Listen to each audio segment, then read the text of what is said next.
Indonesia memiliki beragam budaya yang cukup keren. Tapi kenapa kok Indonesia nggak bisa bikin animenya sendiri ya? Yuk kita bahas.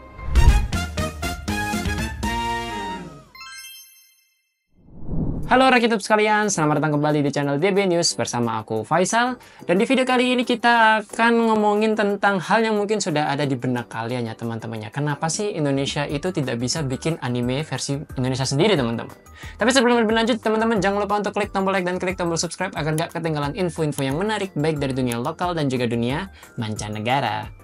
Sebelum kita masuk lebih jauh ya teman-teman, kita harus ngerti dulu sih, apa itu anime?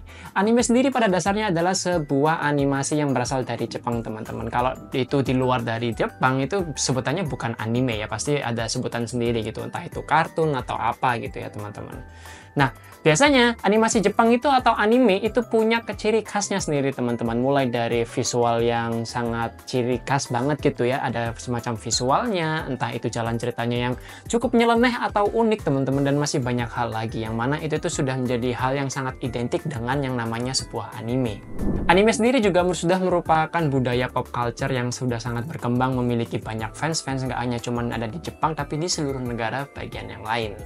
Yang menariknya, anime ini nggak cuma hanya sekedar sebuah hiburan aja teman-teman, tapi juga bisa menyampaikan sebuah cerita yang sangat mendalam, penuh emosi, dan juga punya pengaruh yang besar bagi berbagai kalangan. Kalau di Indonesia sendiri, sebenarnya Indonesia ini sudah memiliki industri animasinya sendiri teman-teman. Dari dulu nih kita punya beberapa animasi lokal kayak si Unyil, Adit Sopo Jarwo, kemudian ada juga Nusa. Tapi kenapa belum ada yang bisa membuat anime versi Indonesia sendiri teman-teman?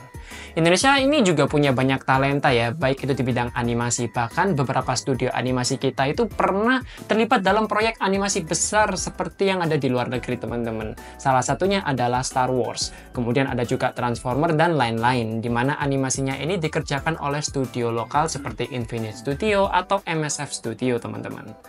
Jadi kalau kita punya talenta dan studio yang mumpuni, kenapa Indonesia belum punya anime yang benar-benar ikonik seperti yang ada di Jepang, teman-teman?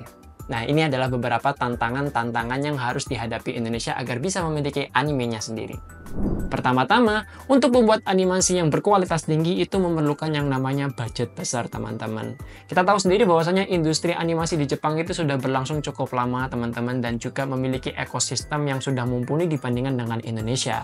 Tak heran mengapa industri animasi di Jepang ini bisa dibilang cukup baik atau bisa dibilang sangat baik dan bisa menjadi tren bagi para negara-negara lain yang ingin berlomba-lomba untuk menyamai kualitas animasi mereka dengan Jepang.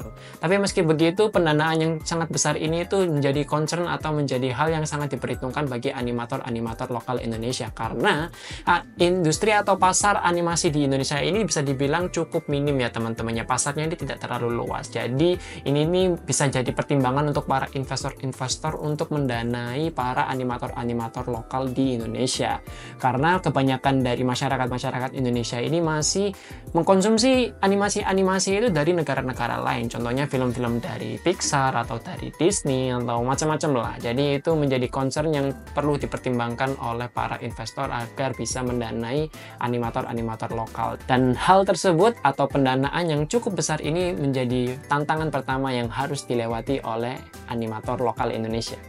Yang kedua, produksi anime ini memerlukan waktu pengerjaan yang dibilang cukup lama teman-teman. Kita tahu bahwasanya memang ada talenta-talenta yang ada di Indonesia, tapi talenta-talenta yang ada di Indonesia ini bisa dibilang kayak semacam kekurangan SDM gitu ya, apalagi SDM yang sangat berkualitas, karena untuk menggarap animasi yang berkualitas tinggi itu memerlukan sumber daya manusia juga yang bisa mengantarkan sebuah gambar ini menjadi sebuah gambar atau visual yang sangat bisa dibilang bagus teman-teman. Jadi ini menjadi tantangan lain selain dari budget yang besar, tapi dari segi SDM juga teman-teman.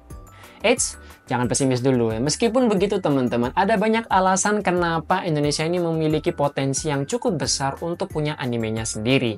Pertama, Indonesia itu kaya dengan budaya dan juga cerita yang bisa dijadikan sumber inspirasi. Mulai dari legenda Malin Kundang, cerita pewayangan, hingga petualangan fiksi modern yang banyak ditulis oleh penulis-penulis lokal.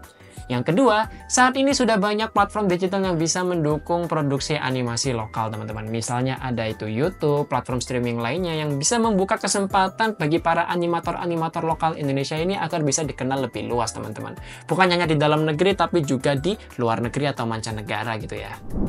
Untuk bisa mewujudkan anime Indonesia tentu butuh kerjasama dari berbagai pihak teman-teman. Salah satunya adalah pemerintah, di mana pemerintah ini perlu lebih banyak mendukung industri kreatif. Studio animasi juga perlu terus berkembang dan kita sebagai penonton juga harus mulai mendukung animasi karya anak bangsa. Semakin banyak yang menonton dan memberikan dukungan, maka itu akan menjadi semakin besar kesempatan animasi kita itu bisa berkembang seperti anime yang ada di Jepang. Oke teman-teman, itu tadi adalah beberapa alasan mengapa sampai sekarang Indonesia masih belum bisa memiliki animenya sendiri teman-teman. Namun meski begitu kita masih punya beberapa potensi atau harapan-harapan yang bisa mewujudkan kedepannya Indonesia ini akan memiliki animenya sendiri. Kalau kalian suka dengan konten seperti ini, teman-teman jangan lupa untuk klik tombol like dan klik tombol subscribe agar gak ketinggalan info-info yang menarik baik dari dunia lokal dan juga dunia mancanegara. Dan jangan lupa juga follow akun sosial media kami di DB Media News, ada di Instagram dan ada di TikTok. Faisal pamit undur diri, sampai jumpa.